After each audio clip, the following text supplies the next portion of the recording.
Hello everyone, welcome back జోష్. And ఈ రోజు అయితే మేము ఒక కొత్త ప్లేస్ కి అయితే వెళ్తున్నాం. మేము వెళ్ళే దారిలో ఇక్కడైతే ఒక టెంపుల్ ఉంటది. ఇది సొమ్మలకోట వెళ్ళే రోడ్డు అండ్ సొమ్మలకోట కూడా స్టార్టింగ్. అండ్ ఇదైతే మెయిన్ రోడ్ మీద ఇట్లా రోడ్ మీదనే చిన్న టెంపుల్ అనమాట. శ్రీ ముత్యాలమ్మ వారి టెంపుల్ అని ఆల్రెడీ నా ఓల్డ్ వీడియోస్ లో కూడా ఈ టెంపుల్ వీడియో అనేది ఉంటుంది. అండ్ ఇప్పుడైతే మేము ఒక ప్లేస్ కి వెళ్తున్నాం అని చెప్పాను కదా. ఆ ప్లేస్ చాలా పవర్ఫుల్ అండ్ చాలా శక్తివంతమైన ప్లేస్. అండ్ అదేంటో కాదు, మనం కాకినాడలో కొవ్వూరు వారహి అమ్మవారి టెంపుల్ కి అయితే వచ్చాము. అండ్ ఈ రోజు నా బర్త్డే రోజు టెంపుల్ ఫస్ట్ టైం అయితే వచ్చాను. అండ్ ఏదన్నా రాసి పెట్టి ఉండాలి అంటారు. సో ఈ రోజు నాడు నాకు రాసి పెట్టి ఉన్నట్టుంది అమ్మ ఆశీస్సులతో నాకు.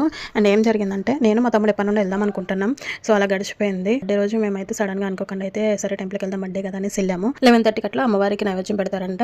నైవేద్యం పెట్టాక ఎవరైతే ఫస్ట్ అమ్మవారి దర్శనం చేసుకుంటారో వాళ్ళకైతే నైవేద్యం పెట్టినప్పుడు అమ్మవారికి చీర కప్పుతారు. అమ్మవారి చీర ఫస్ట్ అమ్మవారి దర్శనం చేసుకున్న వాళ్ళకైతే ఇస్తారంట. ఫస్ట్ అయితే నేను దర్శనం చేసుకున్నాను. అమ్మవారి చీర నాకు అందివ్వాలని అమ్మవారు రాసి పెట్టినట్టుంది. అమ్మ ఆశీస్సులు అయితే నాకు బర్త్డే రోజు అందించిందని నేనైతే చాలా హ్యాపీగా ఉన్నా. నేను చాలా బర్త్డేలు చేసుకున్నా కానీ ఇదైతే నాకు స్పెషల్ బర్త్డే.